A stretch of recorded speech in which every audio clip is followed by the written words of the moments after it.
Testing, can you hear me? This video is unlisted right now. Uh, okay.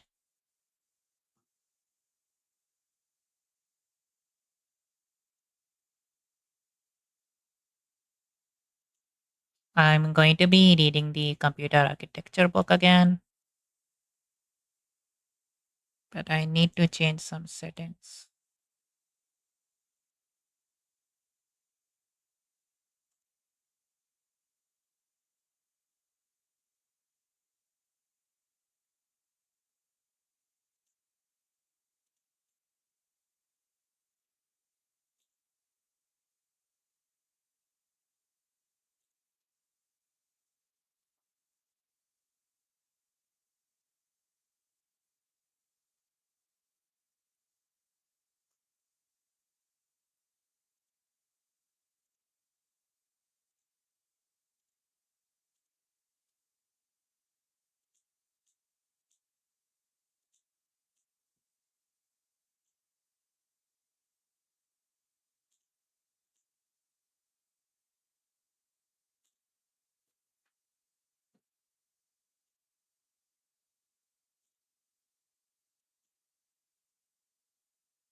Okay, this video is public now. So, hello everyone. Can you hear me?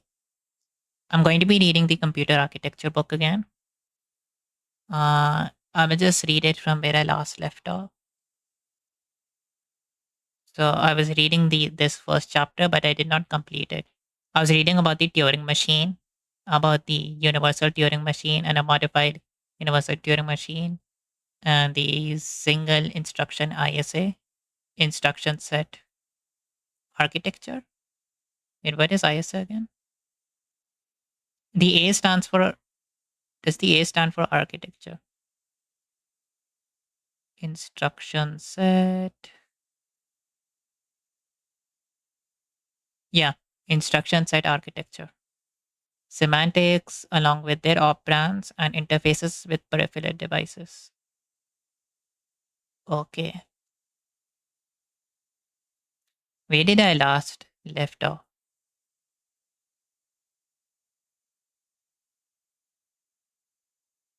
I remember I was confused by this. Multiple and then the summary of theoretical results. Yeah, I think this is where I last left off. Design of practical machines. A broad picture of a practical machine has emerged from our discussion in section 1.6.7. Okay. We have summarized the basic structure of a machine in figure 1.10. Let us call this machine a concept machine. Figure 1.10. So it has a program, data, control unit, arithmetic unit, and a program counter for the next instruction. Ideas similar to our concept machine were beginning to circulate in the computer science community after Alan Turing published his research paper proposing the Turing machine in 1936. Several scientists got inspired by his idea and started pursuing efforts to design a practical machine. One of the earliest efforts in this direction was Harvard Mark I. The Harvard architecture is very similar to our concept machine shown in figure 1.10. Its block diagram is shown in figure 1.11. IO devices control instruction memory, data memory, ALU. There are separate structure for maintaining the instruction table and the memory. The former is known as an instruction memory because we can think of it as a specialized memory tailored to hold only instructions. The latter holds data values that programs need. Hence, it is known as the data memory. The engine for processing instruction is divided into two parts, control and ALU. The job of the control unit is to fetch instructions, process them, and coordinate their execution. ALU stands for Arithmetic Logic Unit. It has specialized circuit that can compute arithmetic expressions or logical expressions, and or not, and or not, etc. Now that every computer needs to take inputs from the user program and needs to finally communicate results back to the programmer. This can be done through a multitude of methods. Today, we use a keyboard and monitor. Early computers used a set of switches, and final result was printed out on a piece of paper. John von Neumann proposed the von Neumann architecture for general purpose Turing computers, complete computers. Note that there were several other scientists such as John Mauchly and J. Presper Urquhart who independently developed similar ideas. Or Urquhart and Mauchly designed the first general purpose Turing complete computer called ENIAC, Electronic Numerical Intelligence Calculator, based on this architecture in 1946. It was used to compute artillery firing tables for US Army's Ballistic Research Laboratory. This computer was later succeeded by the EDVAC computer in 1949, which was also used by the US Army's Ballistic Research Laboratory. The basic von Neumann architecture, which is the basic basis of ENIAC and EDVAC, is shown in figure 1.12. This is pretty much the same as our concert machine. The instruction table is saved in memory. Okay, so the instruction and data both in one memory. The processing engine is akin to our modified Turing machine, is called the CPU. It contains the program counter, not shown here. Its job is to fetch new instruction and execute them. It has dedicated functional units to calculate the results of arithmetic functions, load and store values in memory locations, and compute the result of branch instructions. Lastly, like the Harvard architecture, the CPU is connected to the I/O subsystem.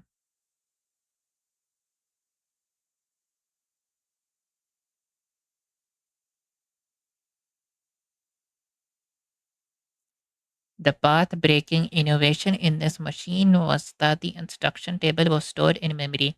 It was possible to do so by encoding every instruction with the same set of symbols that are normally stored in memory. For example, if the memory stores decimal values, then each instruction needs to be encoded into a string of decimal digits. A von Neumann CPU needs to decode every instruction. The crux of this idea is that instructions are treated as regular data. We shall see in later chapters that this simple idea is actually a very powerful tool in designing elegant computing systems. This idea is known as the stored program concept. So, that is, a program is stored in memory and instructions are treated as regular memory values. Stored program concept tremendously simplifies the design of the computer since memory and instructions are conceptually treated the same way. We can have one unit processing system and memory system that treats instructions and data the same way. Or from the point of view of the CPU, the program counter points to a generic memory location whose contents will be interrupted as that of an encoded instruction. It is easy to store, modify, and transmit programs. Programs can also dynamically change their behavior during runtime by modifying themselves or even other programs. This forms the basis of today's complex compilers that convert high level C programs into machine instructions. Furthermore, a lot of modern systems such as Java, virtual machine, dynamically modify their instructions to achieve the efficiency. Lastly, astute readers would notice that a one human machine or Harvard machine do not have infinite amount of memory like a Turing machine. Hence, strictly speaking, they are not exactly equivalent to a Turing machine. This is true for all practical machines. They have finite. They need to have finite resources. Nevertheless, the scientific community has learned to live with this approximation. Many extensions to the basic von Neumann machines have been proposed in literature. In fact, this has been a hot field of study for the last half century. We discussed three important variants of the von Neumann machines that augment the basic model with registers, hardware stacks, and accumulators. The register-based design is by far the most commonly used today. However, some aspect of stack-based machines and accumulators have crept into the modern register-based processors also. So, von Neumann machine with the register. Term register machine refers to a class of machine that is most general sense can contain an unbounded number of named storage locations called registers. These registers can be accessed randomly and all instructions use register names as their operands. The CPU accesses the registers, fetches the operands, and then processes them. However, in this section, we will look at a hybrid class of machines that augment a standard von Neumann machine with registers. A register is a storage location that can hold a symbol. These are same set of symbols that are stored in memory. For example, they can be integers.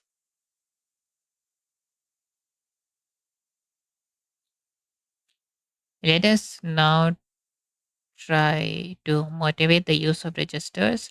The memory is typically a very large structure. In modern processors, the entire memory can contain billion of storage locations. Any practical implementation of a memory of this size is fairly slow in practice. There is a general rule of thumb in hardware: large is slow and small is fast. Consequently, to enable fast operation, every processor has a small set of registers that can be quickly accessed. The number of registers typically between 8 and 64.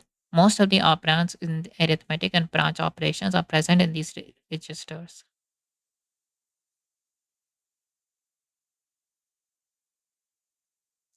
Since programs tend to use a small set of variables repeatedly at any point of time, using registers saves many memory accesses. However, it sometimes becomes necessary to bring in memory location into registers and write back values in register to memory location.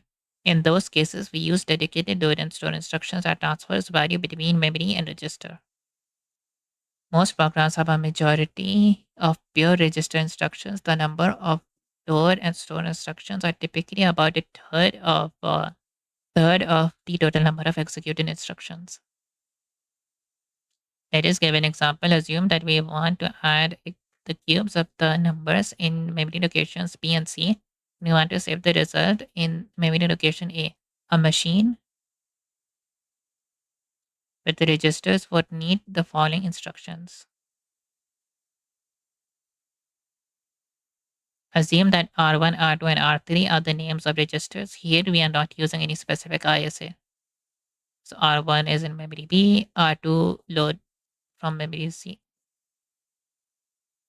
Then R3 computes B square, R4 computes B cube, R5 is C squared, R6 is C cube, and then R7 adds them. And then that is stored in memory A. Here, mem is an array representing memory. We need to first load the values into register, then perform arithmetic computations, and then save the result back in memory. We can see this in the example. We are saving on memory accesses by using registers. If we increase the complexity of the computations, we will save on even more memory accesses. Thus, our execution with registers will get even faster. The result of processor organization is shown in figure 1.13. Control IO devices, memory, registers, ALU. So the CPU has registers inside of them. They can act like a cache for the main memory. One even a machine with a hardware stack. A stack is a standard data structure that obeys the semantic last in, first out. Readers are requested to look up a book on data structures. A stack based machine has a stack implemented in the hardware. First, it is necessary to insert values from the memory into the stack. After that, arithmetic functions operate on the top k elements of the stack. These values get replaced by the result of the computation. For example, if the stack contains the values 1 and 2 at the top, they get removed and replaced by 3. Note that here arithmetic operations do not require any operands. If an add operation takes two operands, then they do not need to be explicitly specified. The operands are implicitly specified as the top two elements in the stack. Likewise, the location of the result also does not need to be specified. It needs to be inserted at the top of the stack. Most instructions other than load and store do not require any operands. We can thus provide very dense machine code. Systems in which the size of the program is an issue can use stack-based organization. They're very easy to verify since they're relatively simple systems. A stack supports two operations, push and a pop. Push pushes an element to the top of the stack, pop removes an element from the top of the stack. So we are pushing U, push V. So when we say push, you're loading U into the stack hardware, right? Then we push V, we are loading V into the stack hardware, multiply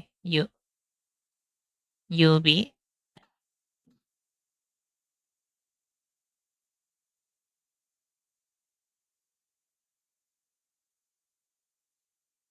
After that, arithmetic functions operate on the top k elements of the stack. Okay.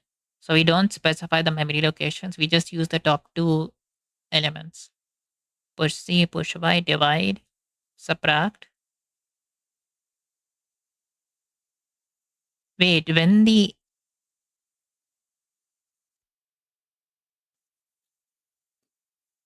do push, when we do an arithmetic operation, these values get popped. So when we do subtract, we have y over z and u times y stored in the top two. So y and z themselves, they are popped right, or they replaced with y divided by z. And subtract and then load push x, so load x, then add. We are adding x with this value. Okay. Then pop w. Arithmetic operations do not require any operands. Okay, now that I read the example, this is uh, more understandable. If an add operand takes two operands, if an add operation takes two operands, they do not need to be explicitly specified. The operands are implicitly specified as the top two elements in the stack. Likewise, the location of the result does not need to be specified. It needs to be inserted at the top of the stack. Okay. Okay, I see. Push U, push V. We do multiply with these two and push the result on the top of the stack. Load Y, load C, and then divide gets on top of the stack, but subtract. Shouldn't it do Y divided by Z minus Z? Or like, do the top two elements, do they get out of the stack? Generating instructions for such a machine is difficult. It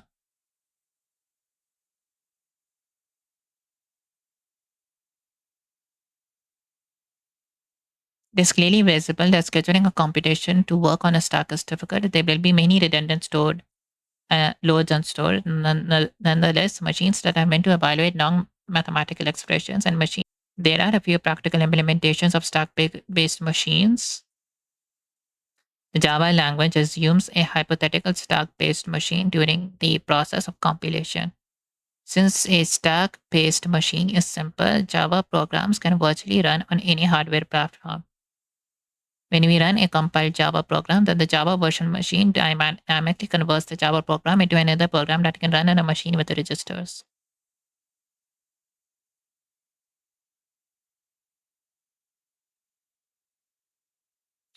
Accumulator-based machines use a single register called an accumulator.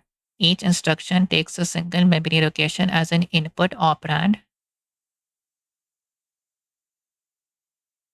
For example, an add operation adds the value in the accumulator to the value in the memory address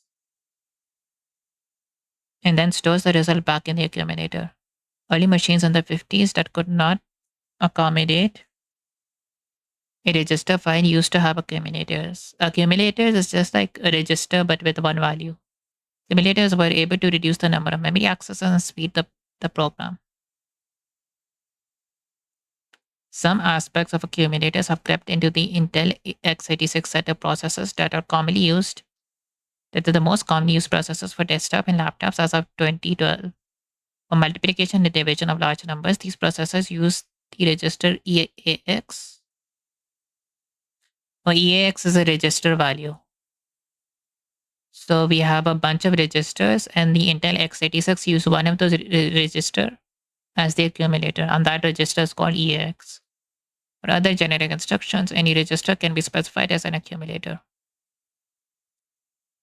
The road ahead. We have outlined the structure of a modern machine in section 1.7.3, which broadly follows a von Neumann architecture and is augmented with registers.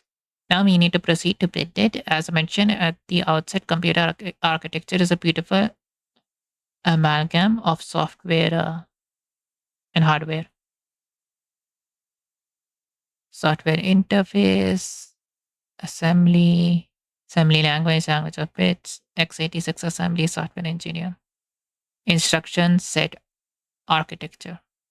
We have the processor design, pipelining, computer arithmetic, building blocks, gates, register, and memory. This is the hardware designer. Design of a simple processor, system design, memory system, multiple processors, IO, and storage. So this guy designs the hardware based on his specification, and this guy builds the entire system, right?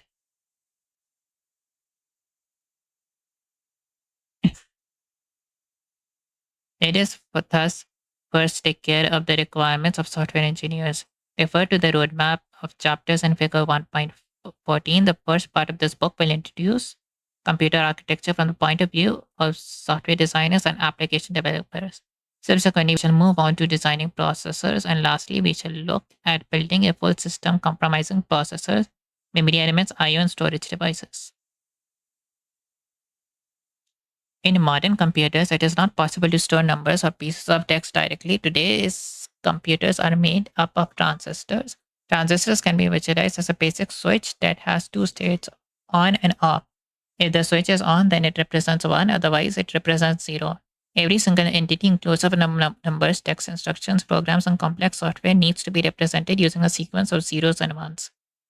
We have only two basic symbols that we can use, namely 0 and 1. A variable value that can be either 0 or 1 is known as a bit.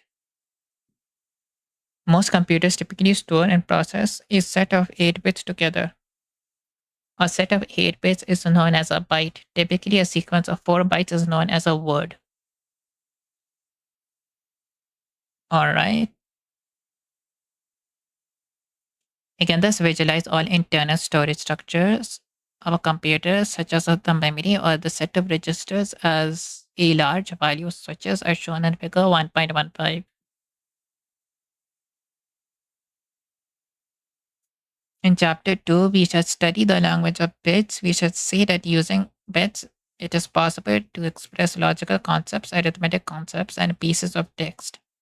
This chapter is a prerequisite for the next chapter on assembly language. Assembly language is a textual representation of an ISA. It is specific to the ISA since an instruction is a sequence of ones and zeros. It is very difficult to study in its bare form. Assembly language gives us a good handle to study the semantics of instructions in ISA. Chapter 3 introduces the general concepts of assembly language and serves as an important common introduction to the next two chapters that delve into the details of two very popular real world ISAs, ARM and x86. We introduced a simple ISA called Simple RISC in chapter 3. Subsequently, in chapter 4, introduce ARM ISA. In chapter 5, briefly cover x86. Note that it is not necessary to read both these chapters. After reading the introductory chapter on assembly language and obtaining an understanding of simple RISC assembly language, the interested reader can read just one to deepen her knowledge about the real world ISA. At this point, the reader should have a good knowledge of what needs to be built. I think I will read through both of these just to get an understanding of how it is. Uh, can we do? Never mind. I was thinking about doing some assembly programming in VS Code if that's possible, or I might do like an online simulation. In this part, we shall actually build a basic computer. So processing information. Chapter 7 will start out with the basic building blocks. Then chapter 8 deals with the computer arithmetic. C3, 4, risk 5, 7 is logic gate, computer arithmetic. I think this section is going to be really long. Most computers today perform very heavy numerical computations. Hence, it is necessary to obtain a firm understanding of how numerical operations are actually implemented. After these two chapters, we would be ready to actually design a simple processor in chapter 9. Modern processors are able to process many instructions simultaneously and have complex logic, but taking the dependencies across instructions into account. The most popular technique in this area is known as pipelining. We shall discuss pipelining in chapter 10. By this point, the reader would have obtained a fair understanding of how simple processor is designed. We should proceed to optimize the design, add extra components, and make a full system that can support all of the programs that users typically want to run. We shall describe three subsystems: memory subsystem, multiprocessors, and IO and storage. Okay, I think the chapter ends here. Processor and instruction set. So these are exercises. Make a list of peripheral IO devices for computers. Do they have the answers for these exercises? Do they have the answers? This is PPT slides. Appendix. Let me see. If they have the answers, then I can do the like I will try to do the exercises. The solution currently contains all the exercises and solutions for most of them.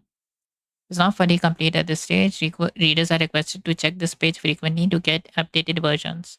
Current version can be found here.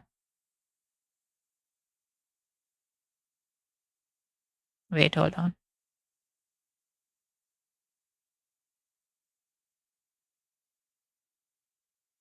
Oh, the file is protected. Not that you require a password to open. A large number of these solutions have been prepared by students. As a result, there might be errors in this document. Please contact the author if you find any errors. Note that the solution manual is for instructors only. Okay.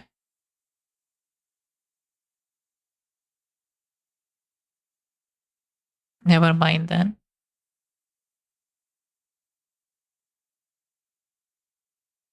I will end the stream here then. Or should I? What are the four properties of an instruction set?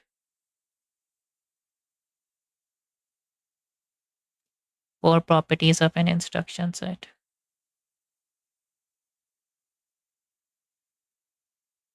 Let's see.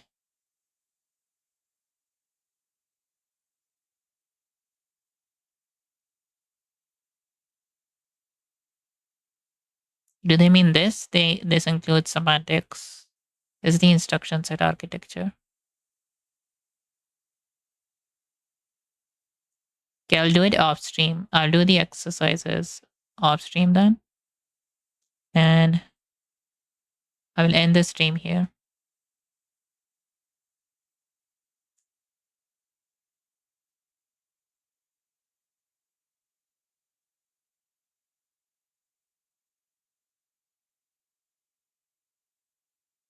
Wait, hold on. I found the answer. Sorry. They need to be complete. The ISA should be able to implement all user programs. Oops. They need to be concise, so limited size. They need to be generic. Instructions should capture the common case. They should be simple. Instructions should be simple.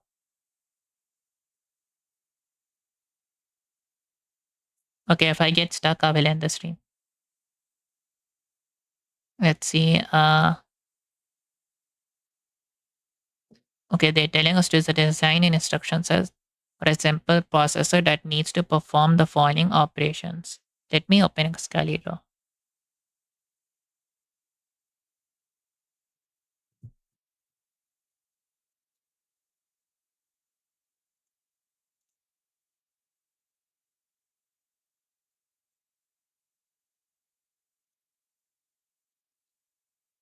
Design an instruction set for a simple processor that needs to perform operations. So I can just have an instruction add and an instruction subtract, right? So like, I don't know if that's what they add A, B. So this would add value stored in A with value stored in B and then A, B, C. and store result in C. And then I can have, wait, I can edit these, right? Alt C.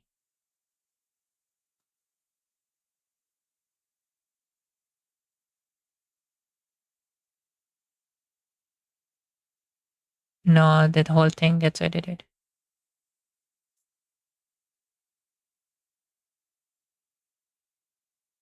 And then we have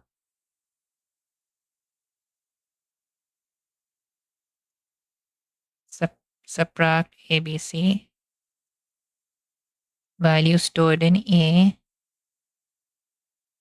minus value stored in B and store result in C. So A minus B, store it in C. Design. Okay, save a register to memory.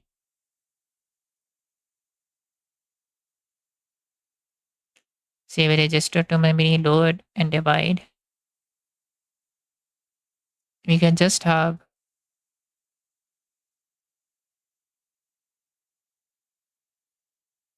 what did they say?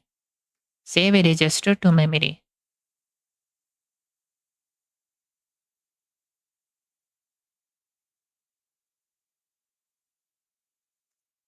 Save, or we can do store. We can do something like store AB. Value stored in register A goes to gets stored in memory address B.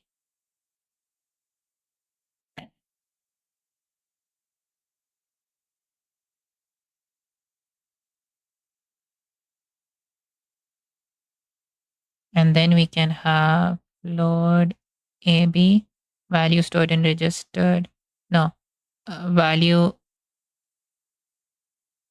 in value in memory A gets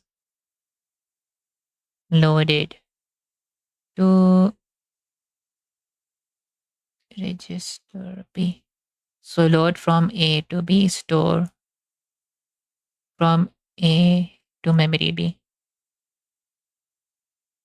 We have divide, design an instruction set to perform basic arithmetic operation. Write a small program using only, okay.